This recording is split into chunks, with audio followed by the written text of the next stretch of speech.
Good evening, I'm Klaudia Czerwińska. You're watching World News Tonight, live from Warsaw.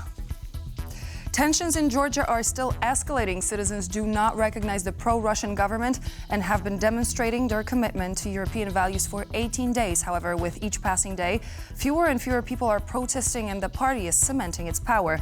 More on that in just a moment, but first, let's take a look at the latest headlines. Mateusz Morawiecki, the former Polish Prime Minister from the Law and Justice Party, has a chance to be the leader of the European Conservatives and Reformists group. North Korean soldiers storm Ukrainian positions in Russia's Kursk region. For the 23rd year, packages from the Polish charity The Noble Gift have reached families in need.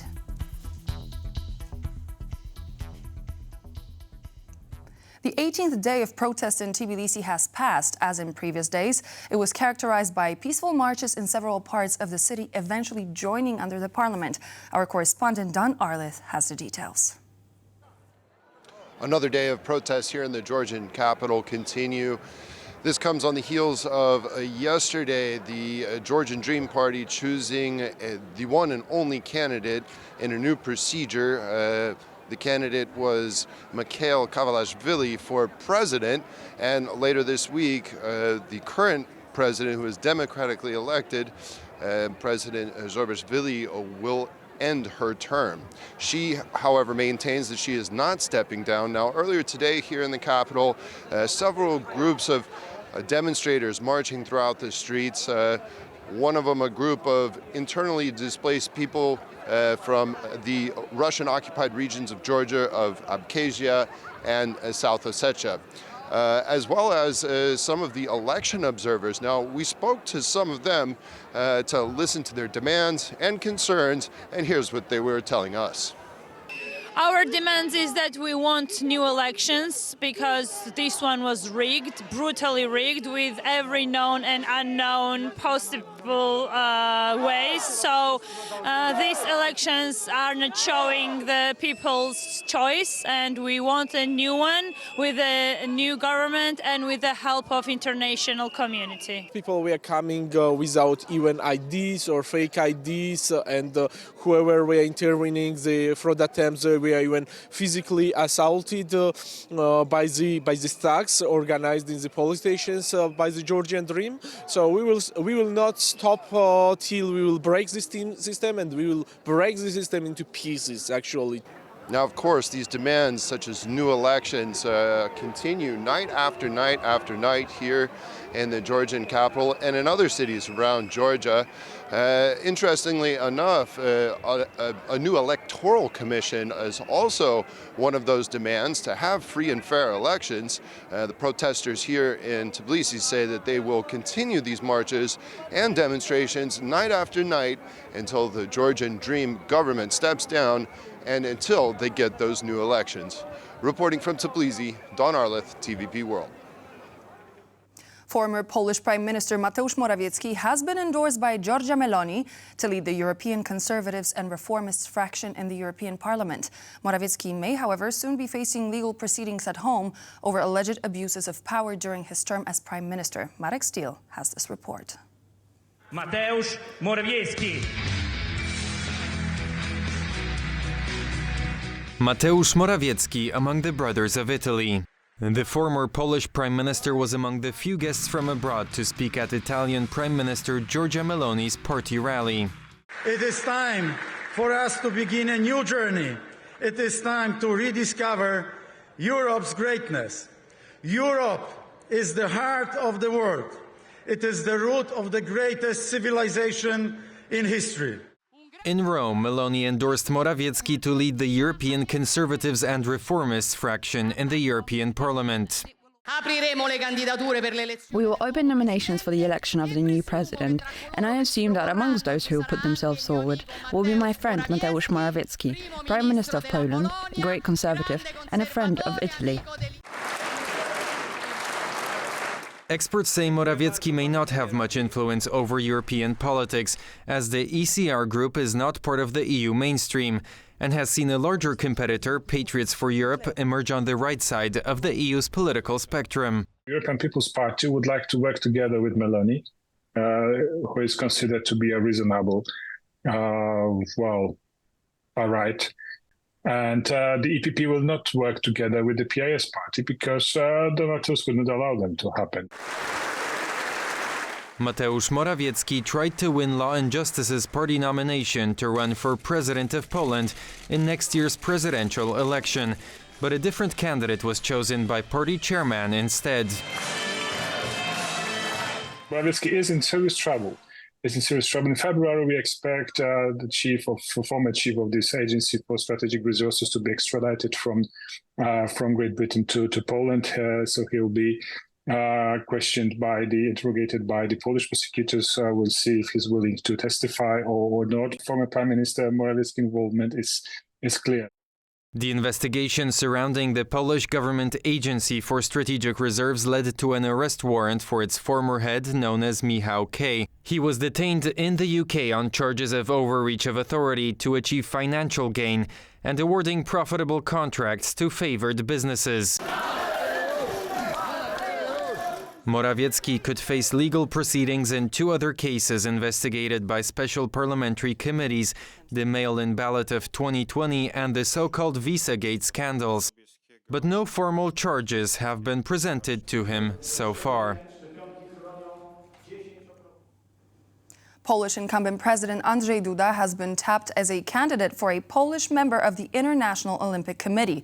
The decision taken by the Polish Olympic Committee has sparked a wave of criticism across Poland. Piotr Miszczuk has this report.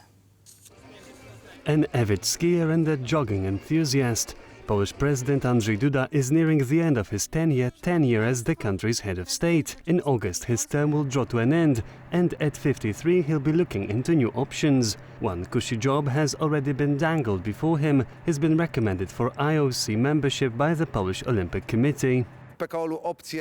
In the Polish Olympic Committee, the option to support medalists and Olympic legends has lost out to the will to support the current head of state. Unofficial sources in the presidential palace indicate Duda's administration was allegedly surprised with the committee's recommendation. Polish Prime Minister Donald Tusk, who hails from Duda's rival camp, took to Twitter and slammed the decision. Evil people have clearly maneuvered the president into this Olympic scandal. As soon as he realizes that he has taken the place of an Olympic medalist who has been active in the IOC for years and who is respected and competent, he will certainly make the right decision. The person who Prime Minister Tusk had in mind is Maja Włoszczowska, a retired mountain biker and a two-time Olympic silver medalist. Though her work for the International Olympic Committee is widely appreciated and many have taken the Polish Olympic Committee to task, some sports people say Polish sport could benefit from President Duda's engagement. He's a powerful person, and still I think that he can give there a lot of impact from our side. Should the president be approved by the IOC as a member, it might be an interesting option for him, according to political commentator Piotr Kaczyński. But maybe there is something more here, because if President Duda has some aspirations inside the IOC, maybe he would like to be president of the IOC one day, and maybe a couple years from now there will be a question whether Warsaw should host the Olympics in 2040 or 2044. But other prestigious international job offers could be potentially hindered by President Duda's transgressions, according to experts who usually highlight his refusal to swear in legitimately selected judges and issuing the presidential pardon to two fellow right-wing politicians. But Duda has also fueled a wave of criticism for his anti-LGBT statement in the heat of the 2020 presidential election campaign. The generation of my parents did not fight so that now we agree to another ideology to come, an ideology even more destructive for a human being, an ideology which under the phrase of respect and tolerance hides deep intolerance. However, experts say Duda does have a very powerful friend who soon will be able to help him further his career.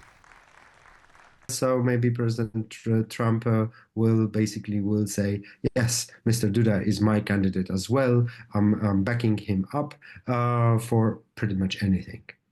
If President Duda decided to accept the nomination, he will need to enlist support from three current members. If appointed, he would serve an 8-year term. Experts, however, claim that the IOC position is the bare minimum for Duda and that he might be eyeing something more high-profile. Kyiv claims that North Korean troops have entered combat against Ukrainian troops. Although Ukraine has been warning about these soldiers fighting in the war, footage of them in combat is so far scarce. Krzysztof Panek has more. Reports about North Korean soldiers deploying to Russia with the intent to fight in the war against Ukraine have been circulating since early autumn. Ukrainian, American and South Korean officials reported thousands of Pyongyang's troops have been sent to Russia's Kursk region. So far, there has been no confirmed footage of them engaging in combat, but this might soon change. Today, there is already preliminary evidence that the Russians have begun to use soldiers from North Korea in their assaults, a significant number of them. The Russians are incorporating them into combined units and using them in operations in the Kursk region. So far, only there, but we have information that they may be used in other parts of the front line.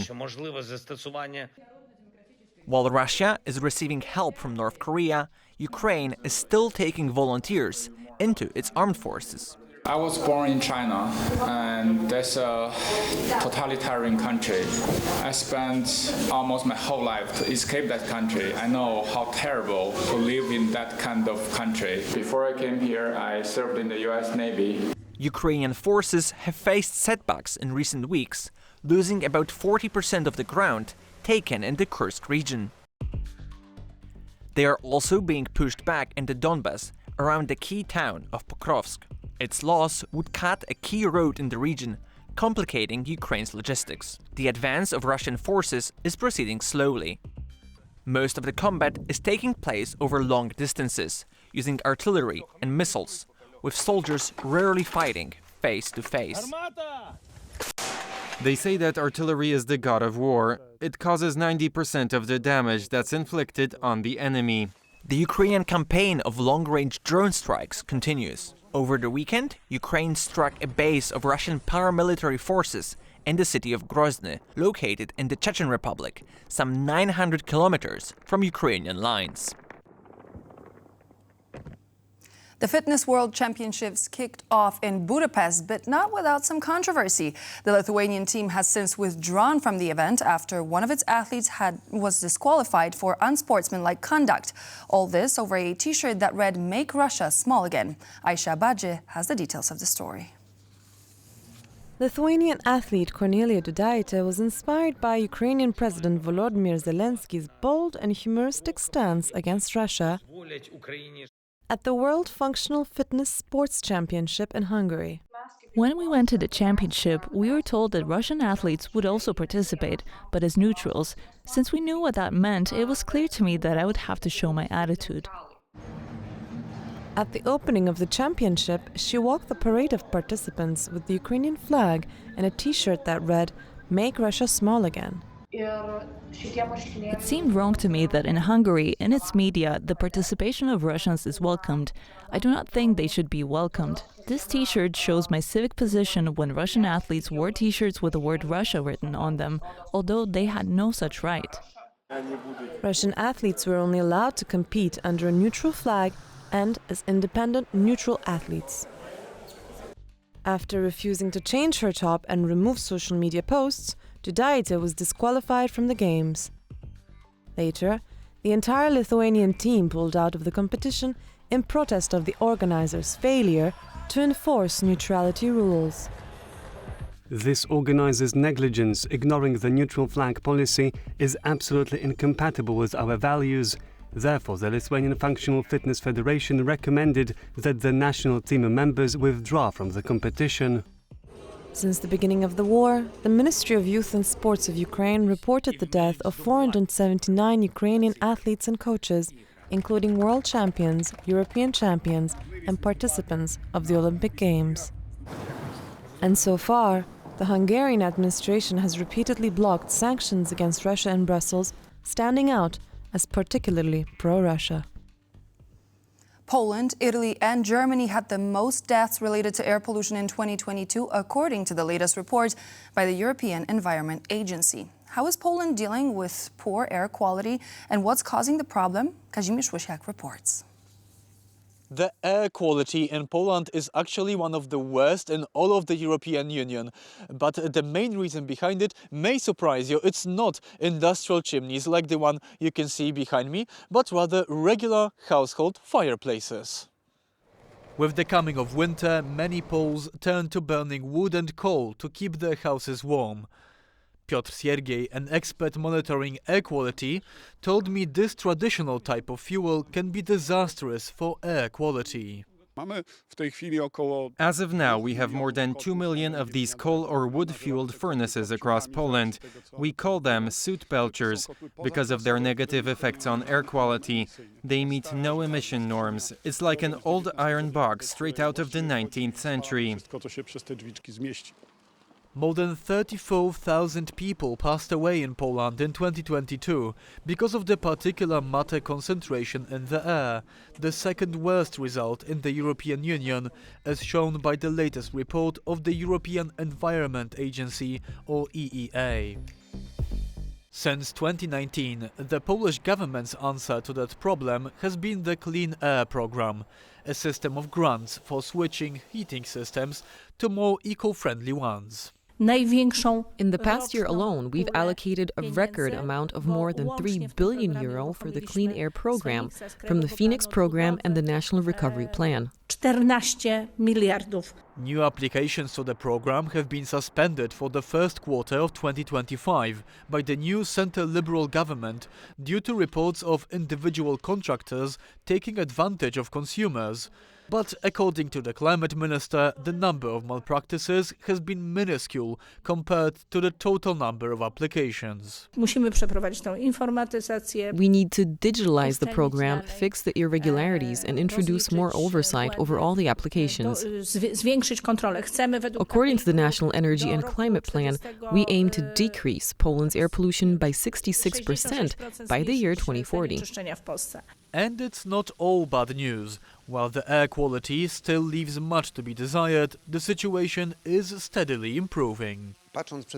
In the span of the past several years, the air quality has been getting better, both in terms of toxic substances in the air and the number of places where we are recording alarming levels. But we need to keep going.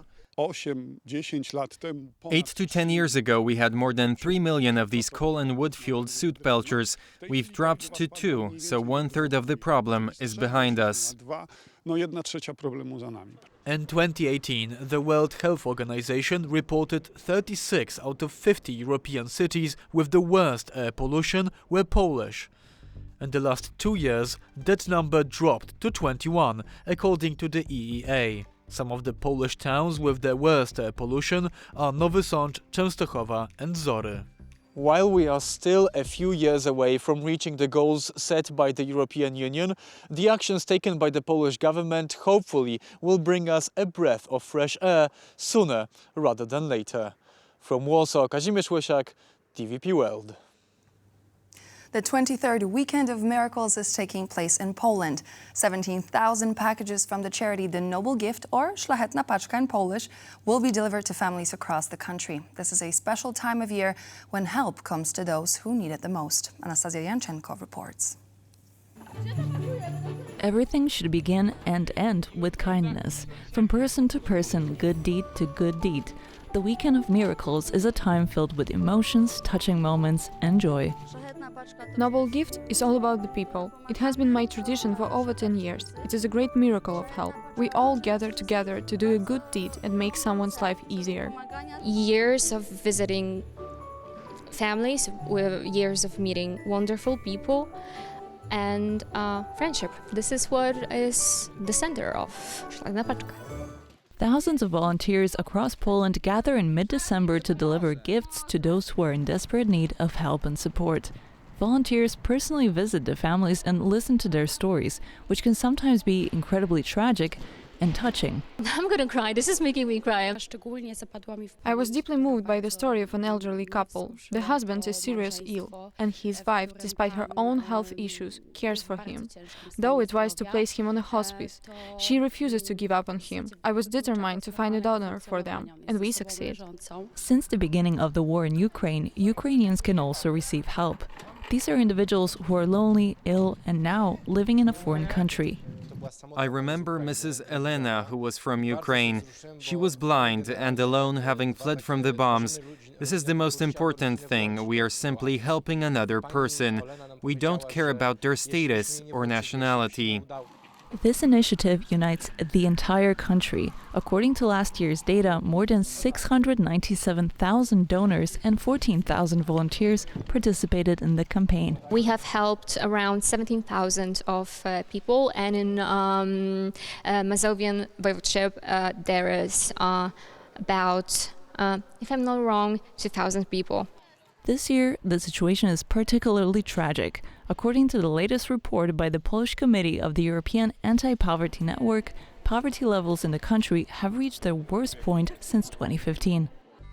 2.5 million Poles live in extreme poverty. Nearly 1 in 15 Poles lives in extreme poverty. These people literally have nothing to eat. Even more alarming is the fact that 500,000 children are living in such conditions. But even with such grim numbers, the campaign brings people together and gives them hope. The Weekend of Miracles has become a true symbol of Polish solidarity and kindness. These 17,020 families feel noticed and valued again because someone cared enough to learn their stories and offer help. On Vladimir Putin's orders, North Korean soldiers are storming Ukrainian positions. Meanwhile, Georgian politicians supported by Moscow have taken over the country. Ukraine and Georgia are now facing Russian imperialism, and their fate is increasingly uncertain. To talk about all these issues, we're joined by Elizabeth Raw, Senior Fellow at the Atlantic Council. Good evening, and thank you for joining me tonight. Good evening. So let's start with Georgia. How determined are Georgians to keep the protests going, and will they actually have the power to change the situation? Well, what we can see from the protests is that they're continuing and that the people who participate are determined. But the question is what impact that will have. Those in charge can decide to ignore it. And clearly the presidential election or the outcome will be carried out as planned, regardless of these protests. I think what we are seeing is a split in Ukrainian society, both between ordinary Georgian society, both between ordinary Georgians and then at the same time Georgians and the ruling party, and it's unclear how the protesters, how they can achieve what they want to achieve, even though we in the West consider it laudable and indeed the only path forward for Georgia. So there's been major protests over the past few weeks. We have our very own Don Arleth from TVP World on the ground reporting more on the situation. How do you see the situation in Georgia evolving? What are the possible scenarios which could potentially take place in days and weeks to come and Georgia's near future?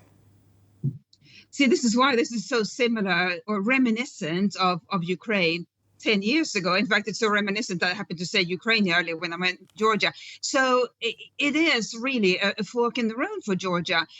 Do they want to pursue a pro-Western path or a pro-Russian path? And we saw what happened in Ukraine. And I worry that Georgia will face an equally tumultuous future, because there is very little compromise. Either your direction as a country is to become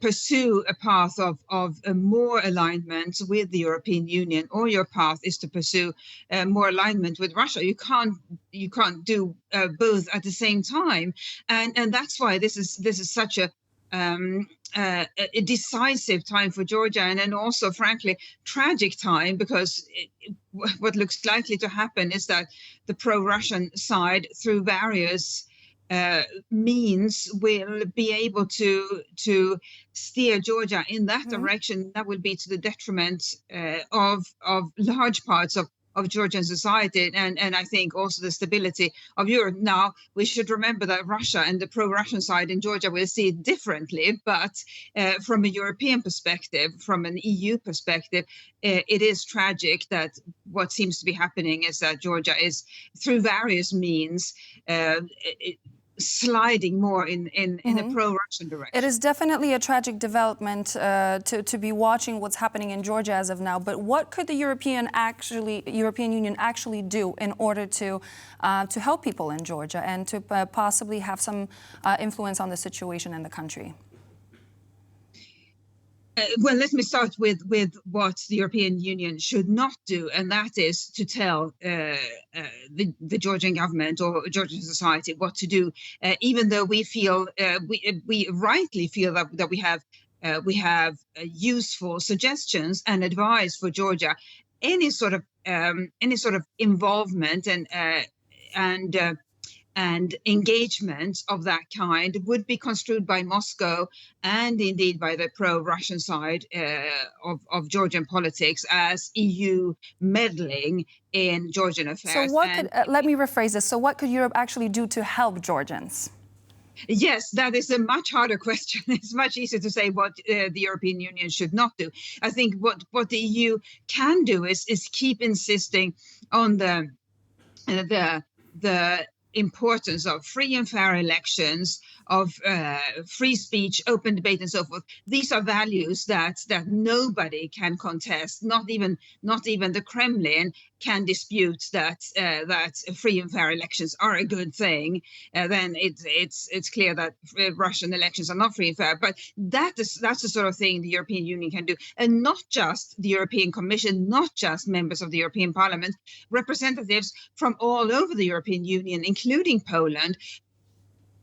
And I think voices from Poland and other countries that are closer geographically to Georgia would count even more than, let's say, voices from France or Germany. That is an important thing, and showing solidarity with ordinary Georgians. Let's now move to Ukraine. So we're moving from Georgia to Ukraine. We are on day 1026 of the Russian invasion, full-scale invasion. The situation on the Eastern Front, as we reported before, is very difficult. What do you think are the biggest challenges that Kyiv is facing as of now? The election of Donald Trump, or rather the inauguration of Donald Trump, for sure. And it's just such a fundamental question mark for Ukraine.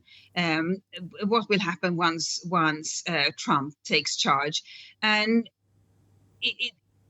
it matters not just because his policy as of now is extremely hard to read, but especially because, as we all know, the United States is Ukraine's most important ally and supporter and donor in this war. And that's why it's has been fascinating and frankly baffling and